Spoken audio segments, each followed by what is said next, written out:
And I was one of the people who got our county, El Paso County, where Colorado Springs is, passing the state Equal Rights Amendment. Colorado had already ratified the federal. And then we moved here, and here I am again. So I've been doing this for almost as long as Mrs. Shapley back there. I'm representing American Association of University Women. I'm also familiar with League of Women Voters. And you all should know that both of these groups are national groups that are not partisan, and we study issues and we take stands based on the issue. For 30 years, these two groups have been in favor of putting an ERA in the federal Constitution. I am a homemaker, and I fully support Social Security, but you know what's interesting is there's no guarantee that we're all going to live in a happy marriage and retire on our husband's benefits. My mother was 32 when my father was killed in a car accident. She had to go to work, and it would have been greatly beneficial to her if Florida had an ERA at the time, because she was discriminated against financially. With 2 children and a house and a responsibility, she didn't feel she could quit, and besides, she didn't realize she'd been discriminated against until the boy she trained to take her job. She found out that they were going to be paying him a lot more money. We've heard about unintended consequences, and I'm not an attorney, but you know, someone told me a long time ago, there's more information registered under this amendment in the federal government. There's a booklet this thick or thicker. They've taken every possible combination of things, and they've testified about it. If you want to know how the ERA is going to be affecting you, go and read that stuff. It's all written down there. Mrs. Adcock said that homosexuality was not discussed back in 30 years ago when I was talking about Colorado. I, too, have something old from those days. This is a Common Cause pamphlet. It says, it's talking about how will the ERA affect these things. Homosexual marriage. The amendment only requires that if state and federal governments establish laws concerning homosexual union, these laws must be made applicable to both sexes. Now, there's a lot of you lawyers are talking about how this is going to affect this, that, and the other thing. And you know what?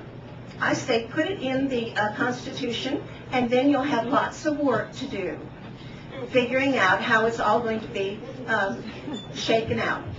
I don't have any fear about it. I think it's going to do me beneficial.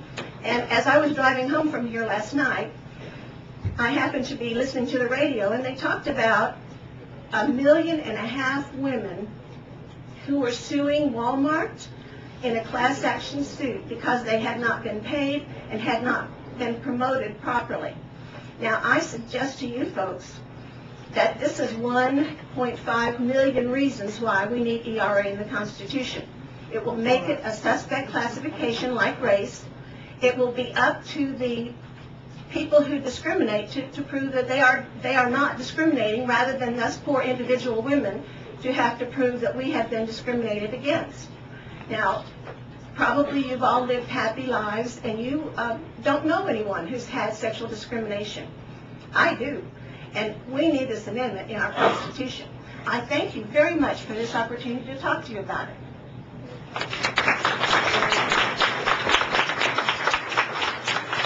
Thank you for your testimony.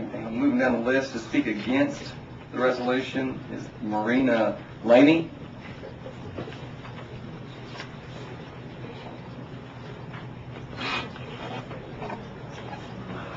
You're recognized to speak against the resolution. Thank you, Mr. Chairman, members of the committee. I am Mary Ann Lanane, by the way.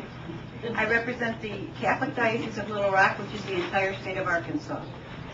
The Diocese of Little Rock is opposed to HJR 1002, the Equal Rights Amendment.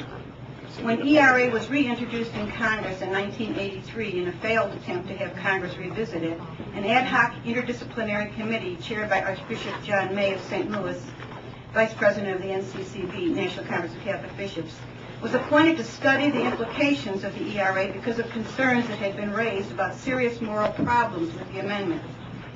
What it found was it had implications for abortion, private educational institutions, the tax-exempt status of charitable organizations, religious exemptions in federal grant statutes, and government aid programs. In spite of all these issues, ultimately it was the abortion issue on which the bishops took a stand. And on April 29th of 1984, they announced that they will have no alternative but to oppose the Equal Rights Amendment if a clause is not added excluding abortion and abortion funding from its scope. No such amendment was ever adopted, and the language remained the same, thus the opposition of the National Conference of Catholic Bishops to the Equal Rights Amendment. Since this amendment is exactly the same as it was in 1971, to which the bishops objected in 1983, the United States Conference of Catholic Bishops' position remains the same. Since this is the position of the United States Conference of Catholic Bishops, it is also the position of the Little Rock Diocese. While there may be many objections to the ERA which were pointed out in the Bishop's study and by the National Conference of Catholic Women and other people here today, it is the abortion license granted by it that is the basis of the opposition. The ERA would put abortion rights into the United States Constitution and make abortion funding a new constitutional right.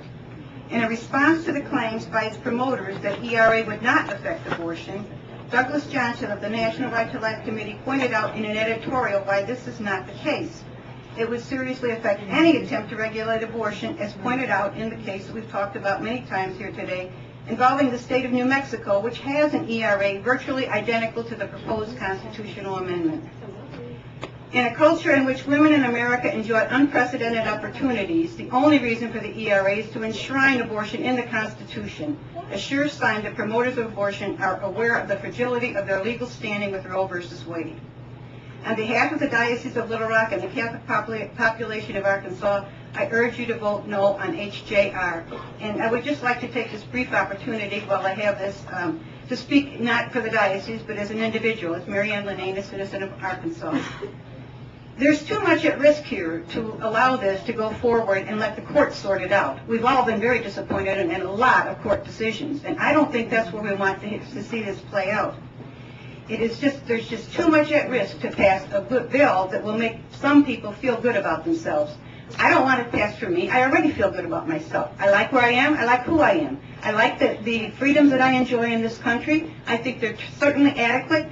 There's nothing that I have not been able to accomplish in my life that I wanted to accomplish. I do not want this bill for me. I do not want it for my sisters, my nieces, my daughters, or anybody else that I know. And no man in my family wants it for his wife or his daughters either. And I urge you to vote against this bill. Thank you. Who love and respect each other. If the Equal Rights Amendment passes, not one of us will be filing for divorce. A non-issue, women being sent to war. An Arkansas policymaker indicates that he thinks too much of women to send them to the front lines. Goodness gracious, women are on the front lines today. They were in Vietnam, Korea. They served in World War II, in World War I, in the Civil War, in the American Revolution. They were even on the front lines in MASH. A non-issue, appeasement. Some say give women what they want. Let's just appease them and they'll go away. The accurate issue is women are not guaranteed their rights in the United States Constitution. Without the security of women's rights in our Constitution, our rights can be taken away by legislation. The issue today is the vote for the Equal Rights Amendment resolution. A no vote will continue the second